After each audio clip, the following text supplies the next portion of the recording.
Which set of sides forms a right triangle? So when we have a right triangle, this is the right angle here. We have legs of A and B, with the hypotenuse being C. We know that if we use Pythagorean theorem, a squared plus b squared is equal to c squared. The hypotenuse of a right triangle is always going to be the longest length, so that's one thing you can use to try to eliminate any possible answer choices. And if you take a look at B, the longest lengths are, in this case, is 5. But like I said earlier, the hypotenuse, there can be only one of them with the longest length, so B is automatically out because we can't have two largest lengths. For the other one, if we do a quick eyeball scan, it doesn't look like we can cancel anything out further. So let's just go down the list and apply the Pythagorean theorem.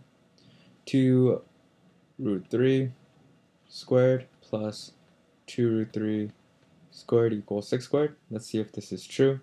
2 root 3 squared is equal to 4 times 3, which is 12, plus another 12.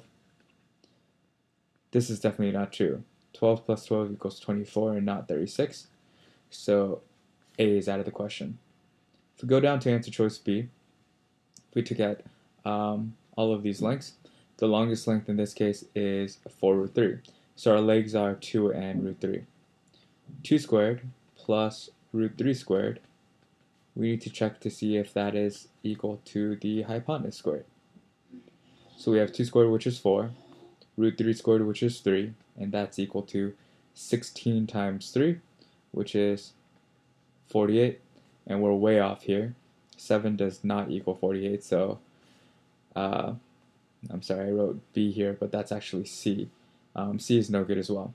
Next, going on to answer choice D, if we take a look at all of these values, again, and if you're not sure, you could just plug it into your calculator, but 4 root 3 turns out to be a little under 7, 6.9 or so. 6 is going to be greater than 2 root 3. So again, 2 root 3 and 6 will be the sides, the legs.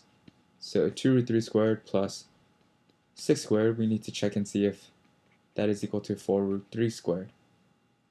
So in this case, 2 root 3 squared, again we have 12, 6 squared is 36, and 4 root 3 squared is 48. Now in this case, 12 plus 36 is equal to 48. So we have a match, right? And since we have a match, we don't need to check further. Maybe if you want to be extra careful and cautious and you have some time left over, you can go back in and check E. But we found our solution, which is D. Now, one thing I want you to, I definitely want you to recommend, or I recommend you memorizing, is the ratio of the sides of a 30, 60, 90 triangle. This is one of the special right triangles that comes up very frequently on this test. So as you can see, it wasn't too hard. We just used a Pythagorean theorem a whole bunch of times. But if you know the ratio of the sides of this 30, 60, 90 triangle, it could potentially save you a lot of time and a lot of work. Opposite the 30 has a ratio of x, opposite the 60 has a ratio of x root 3, and the hypotenuse is 2x. So how does this work? If we were to take a look at answer choice D, the hypotenuse, as we established, is the longest length, which is 4 root 3. So we have this equation, 2x is equal to 4 root 3. If we solve for x is equal to 2 root 3, which is one of the other lengths. Since x is equal to 2 root 3, x root 3 is equal to 2 root 3 times root 3, and this is actually equal to 6, which was also given.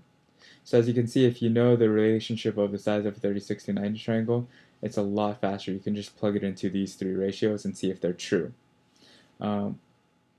This is also in the very front of in front of each section in the square box of given formulas. But make sure you memorize this. Another good one to know would be the 45, 45, 90 right triangle.